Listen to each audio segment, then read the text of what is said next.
فإذا قرأت القرآن فاستعذ بالله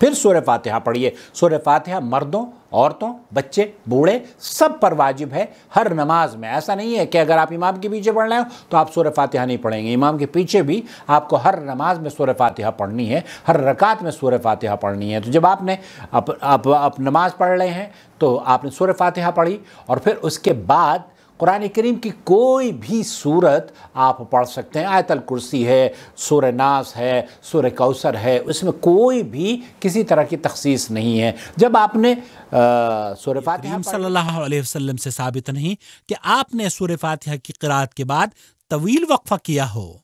قرأت فاتحہ کے بعد سنت یہ ہے کہ ہر نمازی بلند آواز سے کہے آمین۔ ہر نمازی کو بلند آواز سے آمین کہنا چاہیے، چاہے وہ امام ہو یا مقتدی۔ رسول اللہ صلی اللہ علیہ وسلم نے ارشاد فرمایا، جب امام آمین کہے تو تم بھی آمین کہو۔ جس کی آمین کی آواز فرشتوں کی آمین سے موافق ہو گئی، اس کے گزشتہ تمام صغیرہ گناہ بخش دیے جاتے ہیں۔ اسے بخاری نے روایت کیا ہے۔ اور جب امام اور مقتدی بلند آواز سے آمین کہہ لیں تو امام کو چاہیے کہ جو میسر ہو قرآن کریم میں سے تلاوت کرے۔ قرأت سے فارغ ہونے کے بعد تکبیر کہہ کر رفع یدین کرتے ہوئے رکوع میں چلے جانا چاہیے۔ بسم اللہ الرحمن الرحیم پڑھنے کے بعد کوئی سورت ملا لی اس میں، اور پھر اس کے بعد اللہ اکبر کہتے ہوئے رفع یدین کرتے ہوئے رکوع میں چلے گئے۔ اور یہ بھی جان لیجئے کہ نماز میں رفع یدین 4 مقامات پر کرنا سنت سے ثابت ہے۔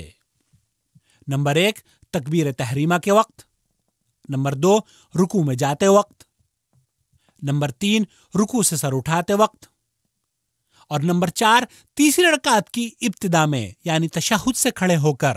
پھر اپنے دائیں ہاتھ سے بائیں ہاتھ کی کلائی پکڑ کر دونوں ہاتھ سینے پر باندھ لینے چاہیے۔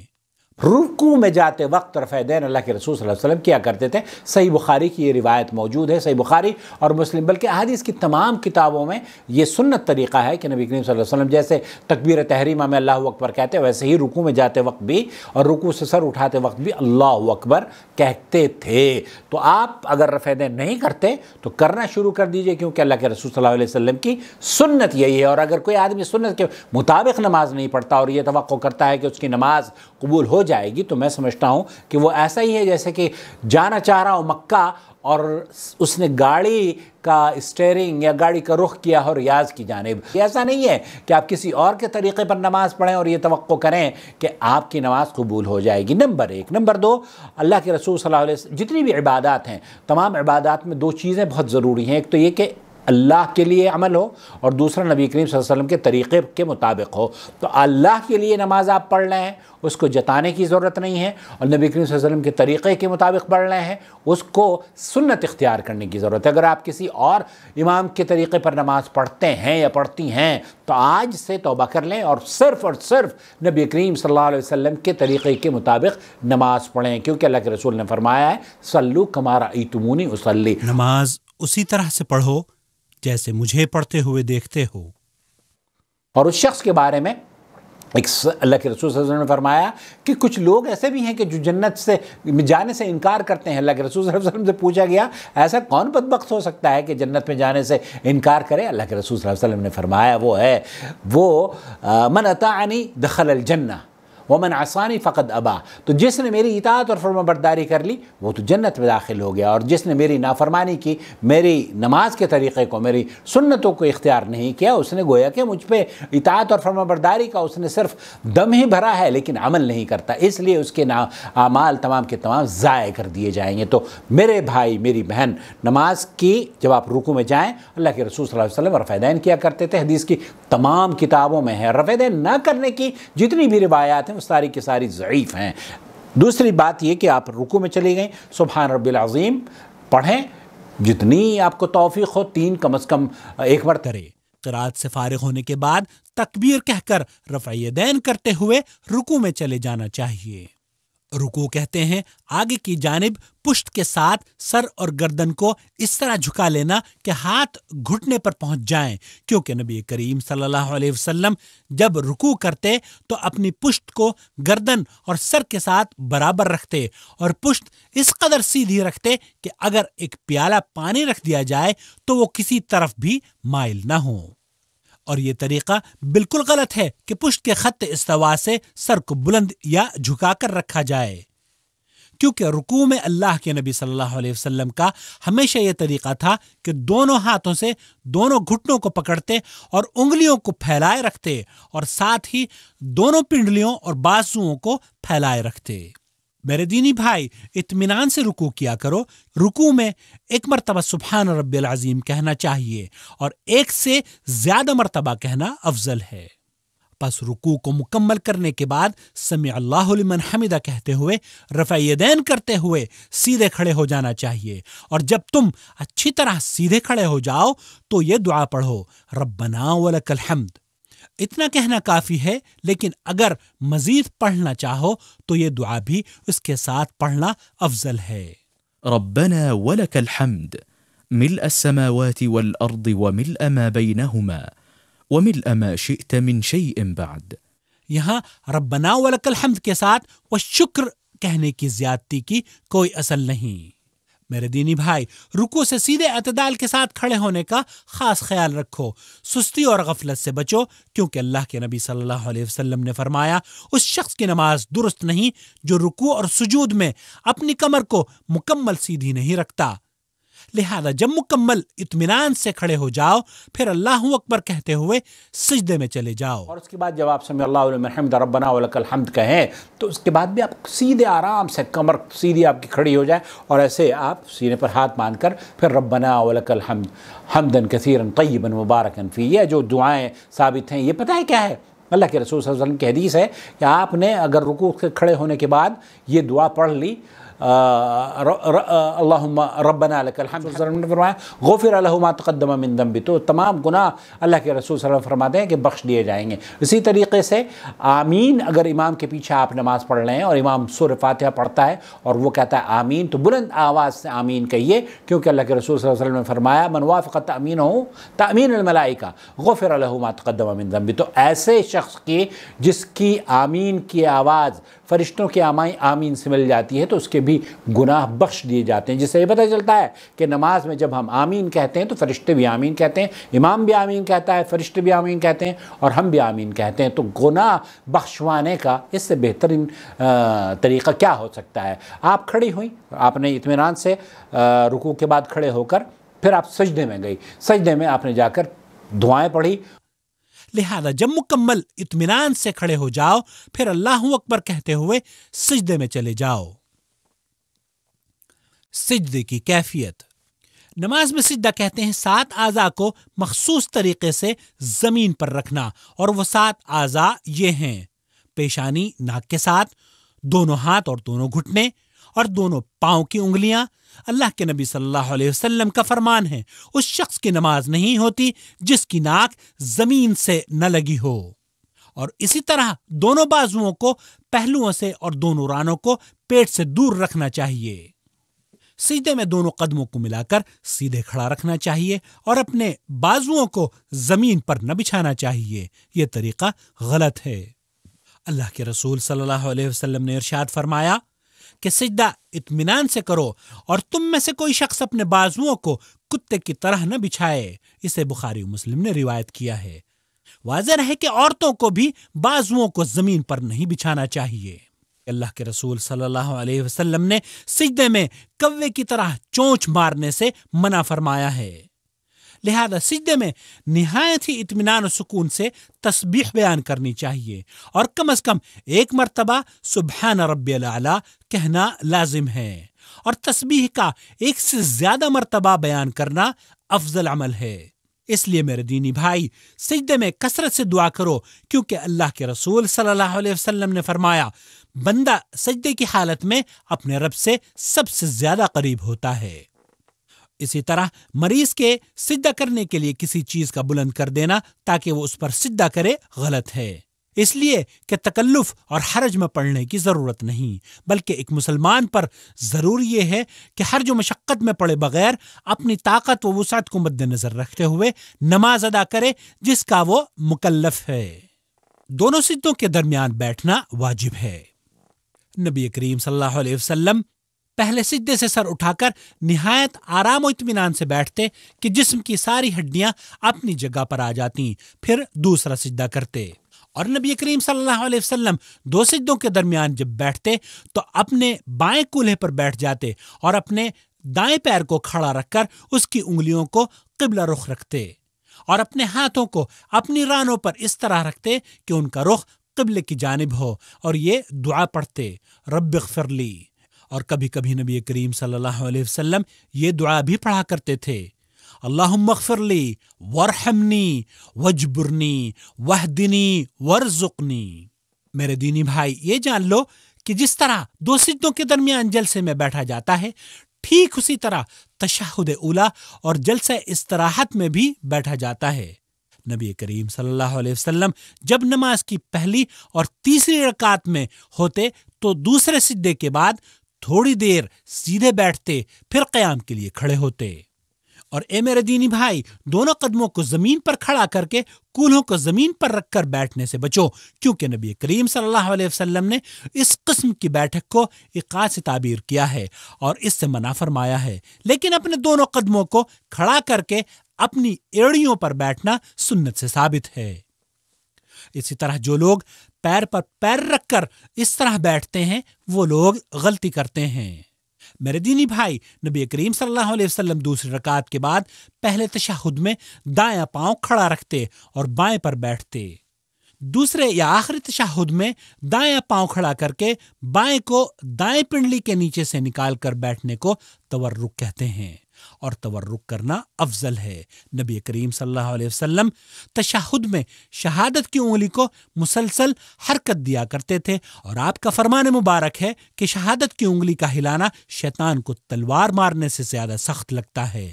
نبی کریم صلی اللہ علیہ وسلم اپنی نگاہ کو انگلی پر رکھتے تھے اور حرکت دیتے رہتے تھے اور دعا مانگتے رہتے، اور صحابہ اکرام انگلی سے اشارہ نہ کرنے پر ملامت اور نکیر فرمایا کرتے تھے۔ اور دعا سجدے سے پھر اٹھ کر آپ آرام سے بیٹھیں، ایسا نہیں ہے کہ کھڑم بیٹھے اور پھر گر گئیں۔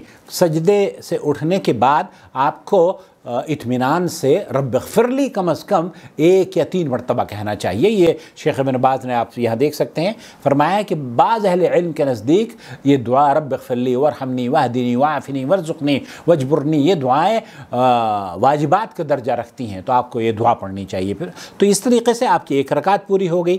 اب جب 2 رکعت آپ نے پڑھ لی ہیں اور پھر تشہد میں آپ بیٹھے ہیں، تو تشہد میں بیٹھنے کے بعد التحیات پڑھیے، اور التحیات کے بعد پورے التحیات میں آپ کو انگلی اٹھانی چاہیے، کیونکہ اللہ کے رسول صلی اللہ علیہ وسلم پوری التحیات میں دعائیں کرتے تھے اور انگلیاں اٹھاتے تھے، اور انگلی کو اٹھاتے تھے، اور پھر آپ کو اللہ اکبر جب آپ کہیں تیسری رکعت کے لیے مغرب میں یا ظہر اور عشاء میں، تیسری رکعت کے لیے جب آپ اٹھیں تو پھر اللہ اکبر کہتے ہوئے رفع دین کرتے ہوئے سینے پر ہاتھ باندھیں۔ تو اس طریقے سے آپ کو رکوع میں جاتے وقت اسی طریقے سے رفع دین کرنا ہے جیسے کہ تکبیر اولیٰ میں کیا تھا، رکوع میں جاتے وقت، رکوع سے سر اٹھاتے وقت، اور تیسری رکعت کے لیے جب آپ تیسری رکعت آپ کی ہو گئی، اس میں سورہ فاتحہ آپ پڑھیں گے، اور اگر سورہ فاتحہ کے علاوہ اور کچھ پڑھنا چاہتے ہیں تو وہ بھی پڑھ سکتے ہیں۔ نماز میں قرات کے بارے میں کوئی بھی ایسی تخصیص یا تفریق نہیں ہے کہ فرض نماز میں یہ پڑھی جائے گی اور سنتوں میں یا نفل نمازوں میں یہ پڑھی جائے گی۔ کوئی بھی صورت ما تیسر من القرآن جو آپ کو آسانی سے یاد ہو وہ آپ پڑھ سکتے ہیں۔ اگر یاد نہ ہو تو ہاتھ میں لے کر بھی قرآن کریم کی فرض نمازوں میں بھی اور نفل نمازوں میں بھی پڑھی جا سکتی ہے اگر اس کی ضرورت ہو۔ تو تیسری رکعت آپ نے پڑھ لی، چوتھی رکعت آپ نے پڑھ لی، اور پھر آپ بیٹھ جائیں اور بیٹھ کر تشہد میں التحیات پڑھیں کرتے تھے۔ نبی کریم صلی اللہ علیہ وسلم کے بعد صحابہ یہ کہتے ہیں کہ اللہ کے رسول صلی اللہ علیہ وسلم ہمیں تشہد کی دعا اس طرح سے سکھایا کرتے تھے جس طرح ہمیں قرآن سکھاتے، لہذا ہم آپ کی خدمت میں تشہد کی مسنون دعا پیش کر رہے ہیں جو نبی کریم صلی اللہ علیہ وسلم نے اپنے صحابہ کو سکھلائی۔ التحيات لله والصلوات والطيبات السلام عليك أيها النبي ورحمة الله وبركاته السلام علينا وعلى عباد الله الصالحين أشهد أن لا إله إلا الله وأشهد أن محمدا عبده ورسوله۔ درود شریف کا پڑھنا۔ تشہد کی دعا سے فراغت کے بعد رسول اکرم صلی اللہ علیہ وسلم درود و سلام پڑھا کرتے تھے اور اپنے صحابہ کو بھی پڑھنے کی تعلیم دیتے۔ لہذا ہر مسلمان کو چاہیے کہ درود ابراہیمی کو سیکھ لے اور اچھی طرح ان الفاظ کو یاد کر لے۔ اللهم صل على محمد وعلى آل محمد كما صليت على إبراهيم وعلى آل إبراهيم إنك حميد مجيد اللهم بارك على محمد وعلى آل محمد كما باركت على إبراهيم وعلى آل إبراهيم إنك حميد مجيد۔ اس کے بعد نبی کریم صلی اللہ علیہ وسلم سے مختلف دعاؤں کا پڑھنا ثابت ہے، جو چاہے دعا کرے۔ تشہد میں دعائیں قبول ہوتی ہیں۔ اللہ کے پیارے رسول صلی اللہ علیہ وسلم تشہد میں 4 چیزوں سے پناہ ضرور مانگتے اور اس دعا کو ضرور پڑھا کرتے تھے۔ اللهم إني أعوذ بك من عذاب جهنم وأعوذ بك من عذاب القبر وأعوذ بك من فتنة المسيح الدجال وأعوذ بك من فتنة المحيا والممات۔ اتحیات کے بعد درود و سلام پڑھیں اور پھر اس کے بعد دعا جتنی بھی آپ کر سکتے ہیں، اپنی زبان میں بھی، آپ سجدے میں بھی دعا کر سکتے ہیں اور تشہد میں بھی بیٹھ کر دعا کر سکتے ہیں، اور پھر اس کے بعد اسلامی بھائیوں اور بہنوں، سلام پھیرنا نماز کا رکن ہے، اس کے بغیر نماز درست نہیں ہوگی۔ نبی کریم صلی اللہ علیہ وسلم پہلے اپنے دائیں سلام پھیرتے اور کہتے السلام علیکم ورحمۃ اللہ، اور کبھی کبھی السلام علیکم ورحمۃ اللہ وبرکاتہ، پھر بائیں سلام پھیرتے اور کہتے السلام علیکم ورحمۃ اللہ۔ واضح رہے نبی کریم صلی اللہ علیہ وسلم سے سلام کے بعد اجتماعی دعا کرنے کا ثبوت نہیں ملتا۔ میرے دینی بھائی، جس طرح نبی کریم صلی اللہ علیہ وسلم نے نماز ادا کی ہے ویسے ہی ادا کرو۔ بعض لوگ نماز میں ایسے اقوال و افعال کا التزام کرتے ہیں جس کی شریعت میں کوئی حیثیت نہیں۔ ان اقوال و افعال میں سے بعض مندرجہ ذیل ہیں: سلام پھیرتے وقت داہنے ہاتھ سے اشارہ کرنا، سلام پھیرتے وقت بائیں ہاتھ سے شمال کی جانب اشارہ کرنا، سلام پھیرتے وقت سر کو نیچے کی جانب ہلا کر سلام پھیرنا، جبکہ اللہ کے رسول صلی اللہ علیہ وسلم نے اس کو منع فرمایا ہے۔ اور بعض لوگوں کو تو اتنی عجلت ہوتی ہے کہ ایک ہی سلام کے بعد فرار ہونے کی کوشش کرتے ہیں، جس کا منظر خاص طور پر خانہ کعبہ میں حجر اسود کے قریب دیکھنے میں آتا ہے۔ یہ اعمال غلط ہیں، کیونکہ اللہ کے رسول صلی اللہ علیہ وسلم نماز کے اخیر میں دونوں جانب سلام پھیرا کرتے تھے، اور جو یہ کہتے ہیں کہ ایک سلام بھی جائز ہے، ان کا یہ کہنا غلط ہے، کیونکہ یہ صریح صحیح احادیث کی مخالفت ہے۔ سلام پھیرنے کے بعد اللہ کے رسول صلی اللہ علیہ وسلم نمازیوں کی طرف متوجہ ہو جایا کرتے تھے، اور آپ علیہ السلام اپنی جگہ سے کبھی داہنی جانب کی طرف سے مڑتے اور کبھی بائیں جانب مڑ کر صحابہ کی طرف رخ فرماتے۔ نماز کے بعد امام کا اپنی جگہ بیٹھے رہنا اور مقتدیوں کو دعائیں کروانا ثابت نہیں، بلکہ امام کو دائیں بائیں جانب گھوم کر رخ نمازیوں کی طرف کر لینا چاہیے۔ نماز کے بعد کے اذکار و وظائف: نبی کریم صلی اللہ علیہ وسلم نماز سے فارغ ہو کر اللہ اکبر کہتے، اور اگر آپ کو جلدی ہوتی تو 10 مرتبہ سبحان اللہ، 10 مرتبہ الحمدللہ اور 10 یا 11 مرتبہ اللہ اکبر کا ذکر کرتے، ورنہ عام طور پر تکبیر کے بعد مسنون اذکار کا ورد آپ سے ثابت ہے، اور وہ ہیں 3 مرتبہ استغفر اللہ، استغفر اللہ، استغفر اللہ۔ اللهم أنت السلام ومنك السلام تباركت يا ذا الجلال والإكرام۔ واضح ہے کہ اس دعا میں اضافہ نہیں کرنا چاہیے، اور اس کے بعد یہ پڑھے لا إله إلا الله وحده لا شريك له له الملك وله الحمد وهو على كل شيء قدير اللهم لا مانع لما أعطيت ولا معطي لما منعت ولا ينفع ذا الجد منك الجد۔ اور اس کے بعد یہ پڑھے لا إله إلا الله وحده لا شريك له له الملك وله الحمد وهو على كل شيء قدير ولا حول ولا قوة إلا بالله ولا نعبد إلا إياه له النعمة وله الفضل وله الثناء الحسن لا إله إلا الله مخلصين له الدين ولو كره الكافرون۔ اور اس کے بعد 33 مرتبہ سبحان اللہ، 33 مرتبہ الحمدللہ اور 33 مرتبہ اللہ اکبر پڑھنا چاہیے۔ واضح ہے کہ نماز کے بعد اجتماعی دعائیں کرنا غلط ہیں، اور سلام پھیرنے کے بعد سر پر ہاتھ رکھنے کی بھی کوئی حقیقت نہیں۔ سجدہ تلاوت۔ میرے مسلمان بھائیوں اور بہنوں، قرآن کریم میں 15 مقامات پر سجدے آئے ہیں، اور ان تمام سجدوں میں انسان جو چاہے دعا کر سکتا ہے۔ اللہ کے رسول صلی اللہ علیہ وسلم سجدہ تلاوت میں سبحان ربی الاعلی کے ساتھ یہ دعا پڑھا کرتے تھے۔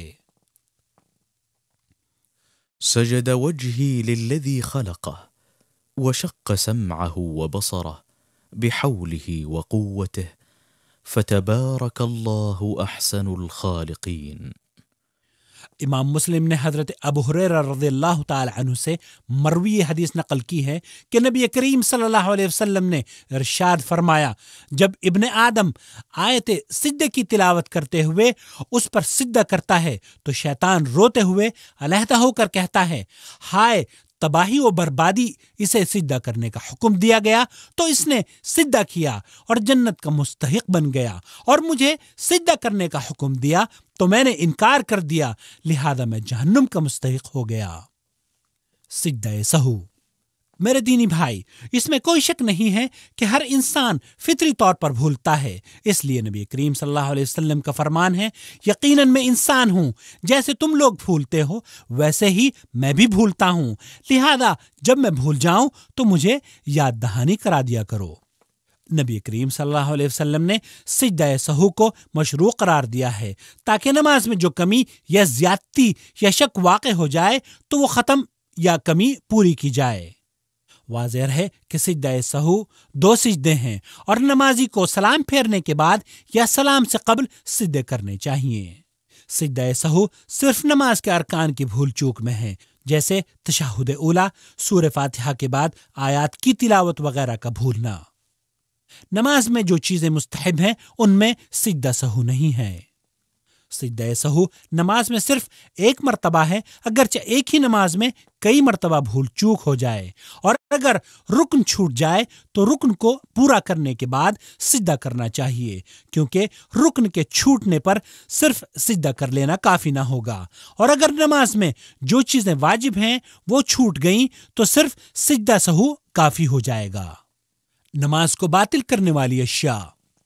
میرے دینی بھائی، اس میں کوئی شک و شبہ کی بات نہیں کہ ہر مسلمان نماز کو پورے اعتماد و یقین کے ساتھ ادا کرنے کا خواہش مند ہوتا ہے اور امید کرتا ہے کہ اس کی نماز بارگاہ الہی میں مقبول ہو، لیکن چند ایسے امور ہیں جن کی بنا پر نماز باطل ہو جاتی ہے، اور وہ مندرجہ ذیل ہیں۔ نمبر 1، جان بوجھ کر کھانا پینا۔ کھانا کھانے کے بعد جو شخص نماز پڑھنے کا ارادہ کرے اس کے لیے مستحب ہے کہ وہ کلی کر لے۔ نمبر 2، بغیر کسی مصلحت کے جان بوجھ کر گفتگو کرنا۔ اللہ تعالیٰ کا ارشاد ہے، وَقُومُوا لِلَّهِ قَانِتِينَ۔ نمبر 3، جان بوجھ کر بغیر کسی ضرورت کے نماز میں عمل کثیر۔ عمل قلیل و کثیر کا کوئی ضابطہ نہیں ہے، جیسے نماز میں بغیر ضرورت کے حرکت کرنا۔ نمبر 4، بغیر کسی عذر کے جان بوجھ کر نماز کے رکن یا واجب کو چھوڑ دینا۔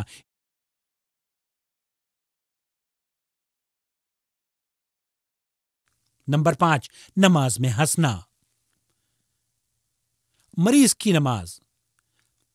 میرے دینی بھائی، اللہ نے اپنے بندوں کو اس بات کا مکلف نہیں کیا جس کی وہ طاقت نہیں رکھتے۔ فرمان الہی ہے، لا يكلف الله نفسا الا وسعها۔ اللہ نے ہر اس چیز کو ناپسند فرمایا ہے جس کے ایک انسان طاقت نہیں رکھتا، لہذا ایسا مریض جو پانی کے استعمال سے تکلیف محسوس کرتا ہو اسے تیمم کرنا چاہیے، اور جب مریض بذات خود طہارت حاصل نہیں کر سکتا ہو تو اس کے لیے جائز ہے کہ معاون کی مدد سے طہارت حاصل کرے، اور اگر معاون نہ ملے اور خود طہارت حاصل کرنے کی طاقت نہ ہو تو بغیر طہارت کے نماز ادا کر سکتا ہے۔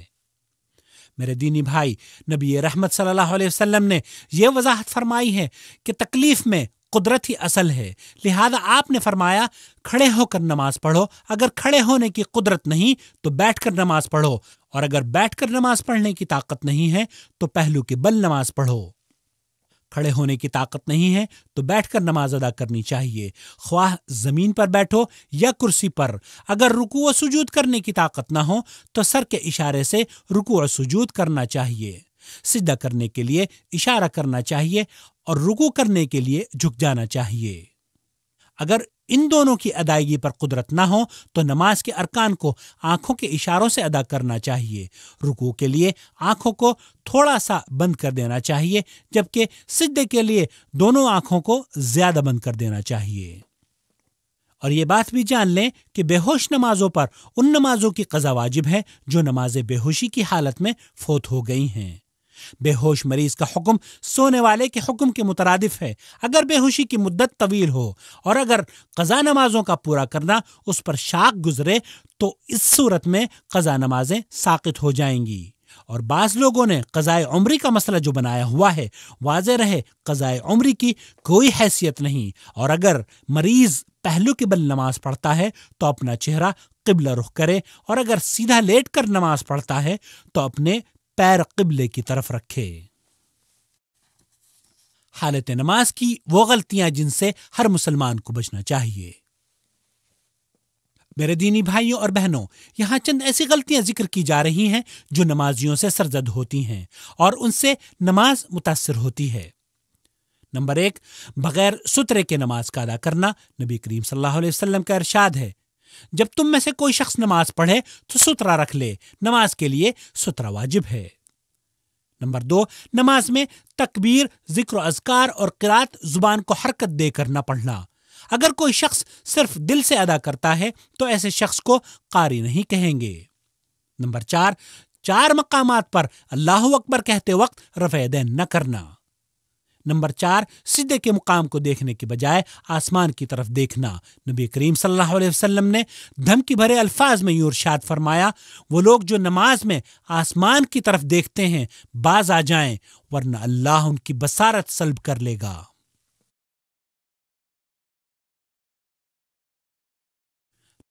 نمبر 5، دونوں ہاتھوں کو چھوڑ کر نماز پڑھنا۔ نمبر 6، نماز میں اپنی دونوں آنکھوں کو بند رکھنا۔ نمبر 7، بعض اعضائے سجود کو زمین پر نہ رکھنا، جیسے سجدہ کرتے وقت اپنے دونوں قدموں کو اٹھائے رکھنا یا ناک زمین سے مس نہ کرنا۔ نمبر 8، امام کے پیچھے بچوں اور ان افراد کا کھڑا ہونا جن میں عقل کی پختگی نہ آئی ہو اور وہ مریض جو حرکت نہ کر سکتے ہوں، کیونکہ اگر امام نماز کے دوران کسی عذر شرعی کی بنا پر اپنی جگہ کسی کو آگے بڑھانے کا ارادہ کرے تو ایسا نہ کر پائے اور الجھن کا سما پیدا ہو۔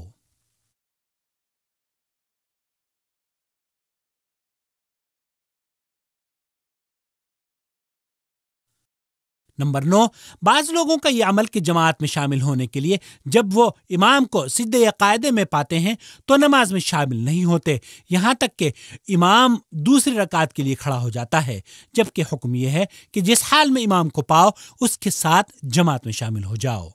نمبر 10، صحیح طور پر تکبیر کا زبان سے نہ کہنا۔ واضح رہے ایسی جگہوں پر نماز کا پڑھنا بھی غلط ہے جہاں قبر ہوں۔ عورتوں کی نماز کی کیفیت۔ میرے اسلامی بھائیوں اور بہنوں، یہ جان لیجئے کہ نماز کے اوصاف اور اس کے متعلقات میں مرد اور عورتیں باہم شریک ہیں، ان کے درمیان کوئی فرق نہیں سوائے چند مقامات کے جو مندرجہ ذیل ہیں۔ نمبر 1، اگر عورتوں کی امامت کرتی ہے تو صف سے نکل کر آگے نہیں بڑھے گی بلکہ پہلی صف کے وسط میں کھڑی ہو کر امامت کرے گی۔ نمبر 2، جب امام غلطی کرے، امام سے سہو ہو جائے تو امام کو بتانے کے لیے ایک ہاتھ کو دوسرے ہاتھ پر ماریں گی جبکہ مرد سبحان اللہ کہیں گے۔ نمبر 3، جب عورتیں مردوں کی موجودگی میں نماز ادا کریں تو اپنے دونوں بازوؤں، دونوں رانوں وغیرہ کو پھیلانے میں مبالغہ نہ کریں کیونکہ اس سے بے پردگی کا اندیشہ ہے۔ ہاں، اگر عورت تنہا نماز پڑھتی ہے یا 2 عورتوں کے ساتھ باجماعت نماز ادا کرتی ہے تو نماز کے ان تمام اوصاف کا التزام ضروری ہے جو نبی کریم صلی اللہ علیہ وسلم سے وارد ہیں۔ نمبر 4، عورت کو حالت نماز میں بدن کی ستر پوشی واجب ہے، چہرہ اور دونوں ہتھیلیوں کے علاوہ۔ خلاصہ کلام یہ ہوا کہ نماز میں کوئی تخصیص اور تفریق نہیں ہے، البتہ جو آپ یہ جاننا چاہ رہی ہیں کہ کیا اس کی قرآن کریم کی جو کچھ صورتیں اس میں پڑھی جا سکتی ہیں یا نہیں، اس سلسلے میں ایک اور چیز میں آپ کو بتانا چاہتا ہوں۔ یہاں اہل علم کے درمیان کچھ 3 باتیں نقل کی گئی ہیں قرآن کریم کو دیکھ کر پڑھنے کے بارے میں نمازوں میں۔ حنفی مذہب میں بہت شدت اختیار کی جاتی ہے،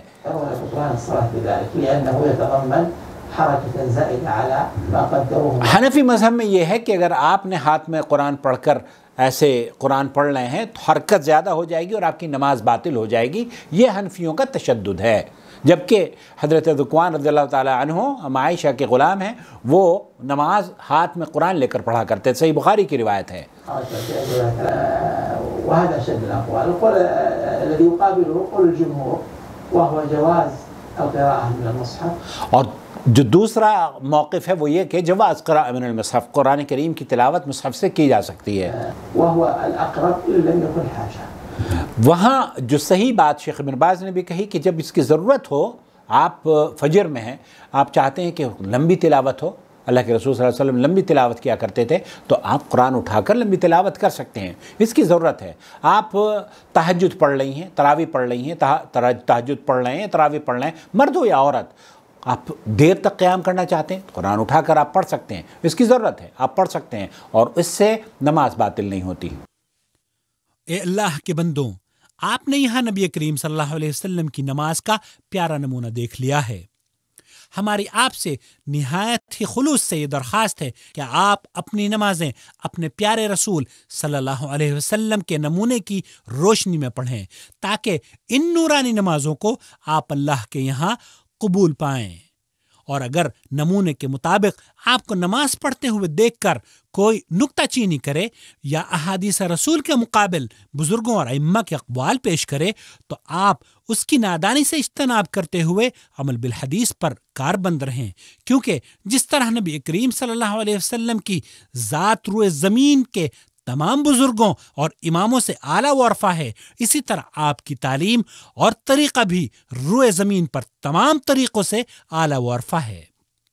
امام ابن قیم رحمۃ اللہ علیہ کے اس قول کو یاد رکھیں، نماز روزی کا باعث ہے، صحت کی محافظ ہے، تکالیف کو دور کرتی ہے، بیماریوں کو بھگاتی ہے، دل کو قوت عطا کرتی ہے، چہرے پر نور لاتی ہے، قوی کو مضبوط کرتی ہے، روح کو غذا فراہم کرتی ہے، قلب کو منور کرتی ہے، نعمت کی محافظ ہے، برکت لاتی ہے، شیطان کو دور بھگاتی ہے، رحمان سے قریب کرتی ہے۔